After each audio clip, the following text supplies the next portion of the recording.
Hello दोस्तों, आज हम बात करेंगे ड्रैकुला कैसल के बारे में। जी हाँ, यह एक ऐसा महल है जो कई कहानियों को बयां करता है। इसमें कई गहरे राज दफन हैं। लोग इस पर्यटन स्थल पर जाकर किसी अलग दुनिया में खो जाते हैं। तो आखिर इसका क्या राज है, क्या रहस्य है? दुनिया भर में देखने लायक कई सारी जगह हैं, कई ऐतिहासिक इमारतें हैं जिन्हें देखने के लिए दूर दराज से लोग आते रहते हैं और पुराने ज़माने की चीज़ों को देखते हैं, परखते हैं। ऐसी कई जगह के बारे में हम आपको बताने जा रहे हैं जो खूबसूरत होने के साथ ही साथ बेहद भयंकर भी है। तो वीडियो को अंत तक ज़रूर देखें। उससे पहले हम आपको बता दें, आप देख रहे हैं मिस्टीरियस पॉडकास्ट चैनल, और अगर आप हमारे चैनल को सब्सक्राइब नहीं किए हैं तो प्लीज़ सब्सक्राइब कर बेल आइकन ज़रूर प्रेस कर ले ताकि आप तक हमारा वीडियो सबसे पहले पहुंचे, और लाइक करना बिल्कुल ना भूलें। तो बिना देर किए हुए आइए हम स्टार्ट करते हैं। Then let's get started.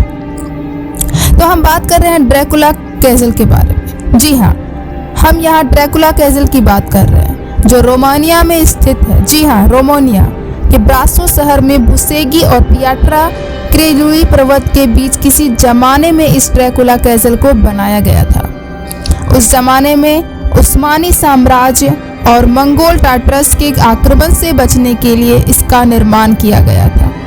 हालांकि कुछ अन्य लोगों और लेखकों का ऐसा मानना है कि किसी समय यह वाकई में ड्रैकुला का घर हुआ करता था। इसी वजह से पहले लोग यहाँ आने से डरते थे। साल 1947 में इस महल को म्यूजियम में तब्दील कर दिया गया और इसे पर्यटकों के लिए खोल दिया गया था। पहाड़ों के बीच स्थित ड्रैकुला कैसल की खूबसूरती देखने को बनती है। जी हाँ, इस महल से पूरे ब्रास्टो शहर को देखा जा सकता है। इस महल की एक और खासियत यह है कि ये न केवल बाहर से सुंदर है बल्कि अंदर से भी इसका लुक बेहद अलग और रहस्यमयी है। नवंबर से मार्च तक यह जगह बर्फ से ढका हुआ रहता है, जिससे यह और भी मनमोहक लगता है, काफ़ी ज़्यादा खूबसूरत लगता है। यह महल कई कहानियों को बयां करता है, कई गहरे राज दफन हैं, कई रहस्यमयी बातें इस महल के पीछे छिपी हुई हैं। तो आखिर इसका क्या राज है? हम सभी उन डरावनी पिशाच कहानियों को सुनकर बड़े हुए हैं। जी हाँ, वास्तव में ब्रैम स्टोकर की ड्रैकुला ने हमें पिशाचों की दुनिया के बारे में बहुत कुछ सोचने पर मजबूर कर दिया है। लेकिन क्या होगा अगर वह काल्पनिक दुनिया आपके लिए हकीकत बन जाए? यदि आप ड्रैकुला में एक रात बिता सके तो क्या होगा? Bran castle. जी हाँ, ब्रान कैसल ट्रांसवेलिया में सबसे अधिक देखे जाने वाले पर्यटक आकर्षणों में से एक। ब्रान के पर्यटन स्थल में आसपास की घाटी के ऊपर एक चट्टान पर स्थित है। किले का निर्माण 19 नवंबर 1377 को हुआ था। एक सीमावर्ती किले के रूप में डिजाइन किया गया महल लंबे समय तक ब्रास्टो का था, जिससे शहर का खजाना बढ़ गया। एक मोबाइल पुल 4 टावरों वाली इस भव्य संरचना के प्रवेश द्वार के रूप में कार्य करता था। गौथिक मार्ग, शांत और संकीर्ण पत्थर की नक्काशादारी सीढ़ियाँ, मेहरबादार छत वाले कक्ष, आकेंड और अन्य वास्तुशिल्प तत्व एक अद्भुत निर्माण करते हैं। रोमानियाई शाही परिवार को दान दिए जाने के बाद ब्रैन कैसल पर विशेष ध्यान दिया गया। क्वीन मेरी ने महल के नवीनीकरण का आदेश दिया, जो उनका पसंदीदा घर और विश्राम स्थल बन गया। यह स्थान समय के साथ प्रसिद्ध हो गया और महल अब एक संग्रहालय है जिसमें सामंती कला, हथियार, पुनर्जागरण और बारोक कालीन और फर्नीचर के टुकड़े, क्वीन मेरी का संगीत कक्ष प्रदर्शित किया गया है और इसके मध्ययुगीन गौथिक तत्व। पर्यटक स्वयं या निर्देशित दौरे से आंतरिक भाग का दौरा कर सकते हैं। पहाड़ी के नीचे ब्रान के गांवों के स्थानीय लोगों के जीवन को उजागर करने वाला एक नृवंशी विज्ञान ओपन एयर संग्रहालय खोला गया था। घरेलू वस्तुएं, चीनी मिट्टी, फर्नीचर, पारंपरिक पोशाकें प्रदर्शित की जाती है। महल के प्रांगण में स्थित ग्राम संग्रहालय आपको यह समझने के लिए समय के माध्यम से यात्रा करने के लिए आमंत्रित करता है कि रूकर ब्रांच क्षेत्र में लोग कैसे रहते थे और परंपराओं और उनके जीवन में महत्वपूर्ण घटनाओं का अनुभव कैसे करते हैं। यह महल रोमानिया के बाहर व्यापक रूप से ड्रैकुला के महल के रूप में जाना जाता है। जिस किंवदंती ने महल की प्रतिष्ठा को बढ़ाया है वह केवल ड्रैकुला की कहानी थी, जो वेलेचिया की रोमानियाई गवर्नर व्लाद द इम्पेरर से जुड़ी थी। यह मिथक है कि यह स्थान कवि व्लाड टेप्स का घर था।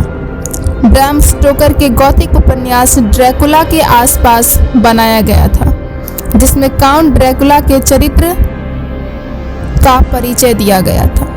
इस बात का कोई सबूत नहीं है कि स्टोकर ने रोमानिया की यात्रा की थी या इस महल के बारे में कुछ भी जानते थे। इसके अलावा ऐतिहासिक दृष्टिकोण से ब्रैम कैसल का व्लाद टेप्स से बेहद सीमित संबंध है। अधिकांश इतिहासकार इस बात से सहमत हैं कि व्लाड ड्रैकुला कभी भी महल की मालिक नहीं था या उसमें रहता नहीं था। इस तथ्य के बावजूद कि कहानियां सच नहीं है, महल अभी भी घूमने के लिए एक आकर्षक जगह है। आज यह एक लोकप्रिय पर्यटक आकर्षण के रूप में कार्य करता है, जो खुद को ड्रैकुला के महल के रूप में सफलतापूर्वक बाजार में ले लाने का कामयाब रहा है। आखिर इसका क्या राज है? पोइनारी महल ड्रैकुला की किंवदंती से जुड़ा एक और स्थान है। आगे बढ़ने से पहले इतिहास की बात अगर करते हैं, जहां दो ड्रैकुला का उल्लेख मिलता है। एक वो जिसका हालिया दिनों में 26 मई को मनाए जाने वाले ड्रैकुला डे के हवाले से हर साल की तरह एक बार फिर दुनिया भर में सामान्य से अधिक जिक्र हुआ और इसकी तस्वीरें शेयर की गई। ये ड्रैकुला अपने किसी शिकार की गर्दन में दांत गारे बैठा है, तो कहीं नुकीले दांतों से टपकते हुए खून के साथ आसमान की तरफ देख रहा है। इस सिलसिले की शुरुआत 26 मई 1897 में ब्रैम स्टोकर के उपन्यास के प्रकाशन के बाद हुई, जिसमें खून पीने वाले काल्पनिक किरदार ड्रैकुला का परिचय दिया हुआ है। ड्रैकुला का ये किरदार तो शायद काल्पनिक था, लेकिन ड्रैकुला नाम बिल्कुल काल्पनिक नहीं था। इतिहास में ड्रैकुला कहलाने वाला शहजादा, जिसने अपने समय की सुपर पावर के सुल्तान का मुकाबला किया था, एक तरफ अपने अत्याचार की वजह से बदनाम हुआ, तो दूसरी तरफ उसे रोमानिया में राष्ट्रीय नायक का दर्जा भी दिया गया। इतिहासकार मातई कजाको अपनी किताब ड्रैकुला में सन 1463 में 4 से 6 पेज की एक पुस्तिका का जिक्र करते हैं, जिसके बारे में कहा जाता है कि ये वयाना में प्रकाशित हुई थी और इसका शीर्षक था व्यूवुड ड्रैकुला का इतिहास। कजाको कहते हैं कि इस पुस्तिका के अज्ञात लेखक के अनुसार ड्रैकुला इतिहास का सबसे ज्यादा हिंसक और क्रूर शासक था। सिर्फ अपने ही लोगों पर नहीं, बल्कि दूसरों, उदाहरण के तौर पर यहूदियों, ईसाइयों, तुर्कों, जर्मनों, इतालवी, पैगन लोगों पर भी किए गए अत्याचार प्रभावित किए बिना नहीं रहते। उन्होंने इस पुस्तिका का संदर्भ देते हुए लिखा है कि ड्रैकुला ने इंसानी शरीर में भाले गाड़ कर मारने की सजा को और भी तकलीफ देने वाला बनाया। वो तेज नोक की बजाय भाले का मुंह गोल ही रखते थे और उनको जमीन में गाड़कर इंसानों को उसके ऊपर बैठा देते, और इस तरह इंसान के शरीर के दबाव से भाला आहिस्ता आहिस्ता शरीर में धंसता चला जाता और उसकी जान निकलने में 2 से 3 दिन लगते। इस दौरान उनके पूरे होश में कौवे उनकी आंखें भी निकाल देते। कजाको लिखते हैं कि इतिहास के बड़े बड़े अत्याचारियों को भी ध्यान में रखें तो ड्रैकुला के बारे में लिखी गई बातें असामान्य हैं। लेकिन इस किताब के परिचय में एक और पुस्तिका का भी जिक्र है, जो हमें बताती है कि ये सन 1486 के अंत में रूस में बांटी गई थी। हमारी जानकारी के अनुसार ये कभी प्रिंट नहीं हुई, लेकिन इसकी हाथ से लिखी गई कम से कम 22 कॉपियाँ थीं।